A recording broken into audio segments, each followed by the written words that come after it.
Hi అండి. అందరూ ఎలా ఉన్నారు? అందరికీ నమస్తే. ఈరోజు వీడియో ఏంటంటే కలింగపట్నం మా ఫ్యామిలీతో అయితే మదీనా బాబా దగ్గరికైతే వచ్చేసాము. మీకు చూపిస్తాను మొత్తం చూడండి.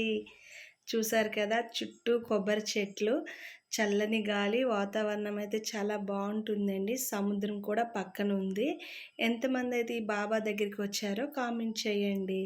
మేమైతే ప్రతి ఇయర్ మా ఫ్యామిలీతో అయితే ఈ మదీనా బాబా దర్శనంకైతే వస్తామండి. మాకైతే చాలా సంతోషంగా ఉంటుంది. మా ఫ్యామిలీతో అయితే లోపలికి దర్శనంకైతే వచ్చేసాం. బాబా దర్శనం అయితే అయిపోయింది. మేమైతే బాబాకి బట్ట వేసామండి. 3 కేజీల బూందీ కూడా పెట్టాం. బాబాకి బూందీ అంటే చాలా ఇష్టమండి. మా అమ్మ మా అమ్మ మా పాపతోని దండం పెట్టించేస్తుంది చూసారా చిన్న పాపతోని. మాకైతే దర్శనం అయితే చాలా బాగా అయిపోయిందండి. మాకు చాలా సంతోషంగా ఉంది. ఎంతమంది అయితే ఈ మదీనా బాబా దర్శనం చేసుకున్నారో కామెంట్ చేయండి. కొత్త వాళ్ళు ఎవరైనా ఉంటే మా ఛానల్ సబ్స్క్రైబ్ చేసుకోండి. బాయ్ అండి.